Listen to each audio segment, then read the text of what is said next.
맵고 달고 짠 음식의 나라 한국. 한국에서는 정말 다양한 맛의 음식을 즐겨볼 수 있습니다. 자극적인 음식부터 담백한 음식까지 말이죠. 저를 포함한 한국인들이 참으로 당연하게 먹어왔던 음식들이 있습니다. 심지어 아주 맛있게 먹어왔던 음식들이죠. 오늘은 한국인들은 즐겨 먹지만 외국에서는 거들떠보지도 않는 음식들 탑 9에 대해 알아볼까 합니다. 그럼 영상 시작할게요. 부위 개불. 쫄깃한 식감과 은은한 단맛. 바다향의 집밥채 개불. 생으로 먹어도 참으로 맛있습니다. 하지만 외형이 참으로 불쾌하게 생겼어요. 다시 봐도 처음 보는 사람은 아마 혐오감을 느낄 수 있게 생긴 것 같습니다. 개불이란 이름 자체도 개불알을 닮았다고 해서 붙여진 이름이에요. 무튼 이런 특이한 외형 덕에 영어권에선 페니시피쉬라고 불리며 외국에서 꺼려하는 생물 중 하나라고 합니다. 일본 같은 경우엔 고급 낚시 미끼로 사용한다고 하네요. 개불을 먹는 것은 거의 상상도 않는다고 합니다. 한국에서는 정력이 좋다면 무엇이든 먹는 특성이 있죠. 개불이 딱 그렇습니다. 모양새 탓에 정력을 증진시켜준다는 말로 예로부터 더없이 즐겨 먹히던 음식이죠. 파리 번데기. 고소하고 담백하며 톡톡 터지는 맛이 일품인 번데기. 번데기 톡톡톡톡 트로피카나. 맛뿐만 아니라 고단백 식품으로도 아주 훌륭한 음식입니다. 하지만 기본적으로 누에나방에 번데기를 재료로 한 음식이니만큼 외형이 상당히 벌레스러운, 아니 벌레인 게 맞겠죠. 벌레 그 자체입니다. 그렇기에 정말 많은 나라의 사람들이 혐오하는 음식으로 손꼽힌다고 해요. 한국과 일부 중국 지역 외에는 소비가 거의 없다고 알려져 있으며 한국에서도 호불호가 갈리는 음식이니만큼 어느 정도 이해는 갑니다. 세계 각지의 음식을 찾는 해외 방송 프로그램이 있다면 한국의 번데기가 빼놓지 않고 매번 상위권에 들어간다고 합니다. 7위 참외. 아삭하고 달콤한 맛이 참 좋은 참외. 여름철에 많이 먹는 음식이죠. 참외는 삼국시대부터 먹었을 만큼 역사가 긴 과일이지만 서양권, 일본 등지에선 참외 대신 부드럽고 달콤한 멜론을 많이 먹는다고 합니다. 외국에서 재배한 참외는 단맛이 덜 나는 것도 한몫했죠. 중국이랑 일본에서도 제사 음식 등으로 아주 간간히 소비되긴 하지만 비교 불가할 정도로 한국에서 월등히 많이 소비되어 영어로 오리엔탈 멜론 혹은 코리안 멜론으로 불리기도 합니다. 그리고 참외하면 떠오르는 노란색 줄무늬의 참외는 거의 한국에서만 소비된다고 봐도 무방하다고 하네요. 6위 미역. 철분, 칼슘 등 다양한 영양소가 그득하게 들어있는 미역. 초장에 찍어 먹거나 미역국으로 끓여 먹으면 별미가 따로 없습니다. 한국에서는 미역국을 산후조리용 음식 또는 생일 축하를 위해 끓여줄 정도로 수요가 정말 엄청난데요. 해외에서 반응은 사뭇 다릅니다. 세계의 여러 나라들은 흐물흐물한 형태의 식재료는 먹을 게 못 된다는 인식이 있기에 오직 한국과 일본에서만 먹혀지는 식재료라고 합니다. 흐물흐물한 모습이나 미역에서 나오는 끈적끈적한 점액 비슷한 걸 보고 식욕이 떨어진 것으로 추측해봅니다. 제 영상 보고 계신 외국분이 계시다면 꼭 미역 초장 찍어 먹어보세요. 진짜 대환장 파티입니다. 5위 도토리묵. 아시아권에서 아주 유행하는 묵. 많이 먹혀지는 만큼 다양한 종류의 묵이 있죠. 하지만 도토리를 묵으로 만들어 먹는 나라는 한국이 거의 유일합니다. 세계 도토리묵 수요의 대부분이 한국인이죠.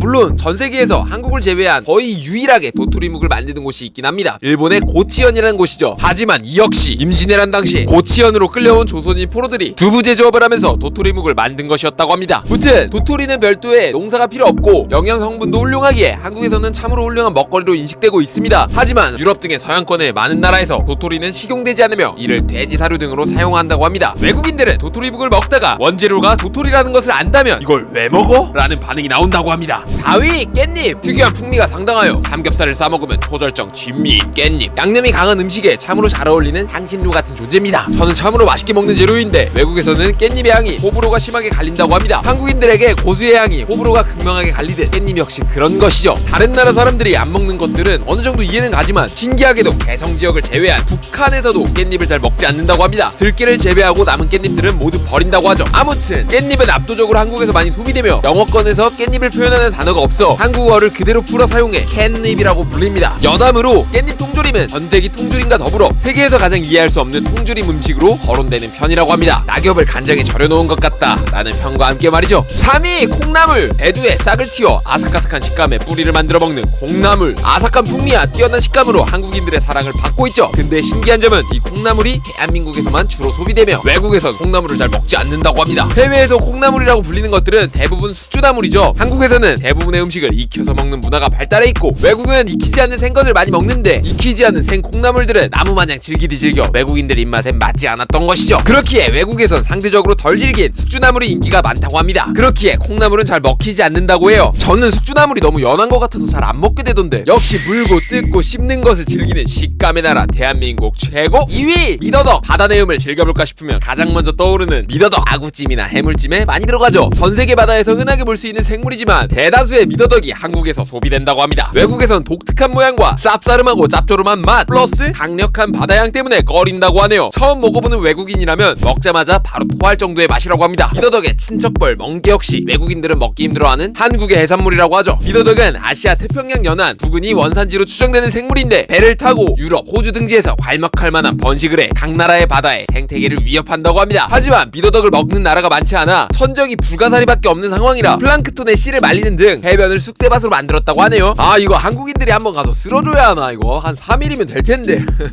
1위 산낙지. 외국인들에게 영화 올드보이를 보여주고 가장 잔인한 장면을 꼽으라면 1순위로 꼽히는 장면이 산낙지를 먹는 장면이라고 합니다. 외국인들이 적지 않게 충격을 받는다고 하는데 그만큼 산낙지를 먹는 것을 생소하게 생각한다고 해요. 남유럽을 제외한 서구권에서는 문어와 같은 두 종류 생물에 대한 이미지가 굉장히 좋지 않아 잘 먹지 않는 편입니다. 크라켄, 인어공주의 마녀 등만 보더라도 유럽인들의 문어 같은 두 종류 생물에 대한 시각을 알 수 있죠. 거기다 살아있는 채로 무언가를 먹는 것에 대한 거부감 역시 한몫한다고 하네요. 아 산낙지 기름장 슥슥슥 하면 진짜 존맛탱인데 이거. 어우 침 나와. 오늘은 여기까지. 문화가 다르다는 건 참으로 신기한 것 같습니다. 콩나물이나 미역 등의 음식이 수요가 없다는 게 난 정말 신기해요. 콩나물이나 미역 정도는 분명 어디서든 재배할 수 있으며 어디서든 있는 식자재일 텐데 말이죠. 오늘도 새로운 문화에 대한 공부를 한 것 같아 정말 뿌듯한 하루를 보냈다는 생각이 드네요. 하나 배웠다. 오늘도 영상 봐주셔서 감사드리고 영상 도움되셨다면 구독과 좋아요 부탁드립니다. 이상 차트로 말하는 남자 차말남이었습니다. 말찬님들 사랑해요. 뿅.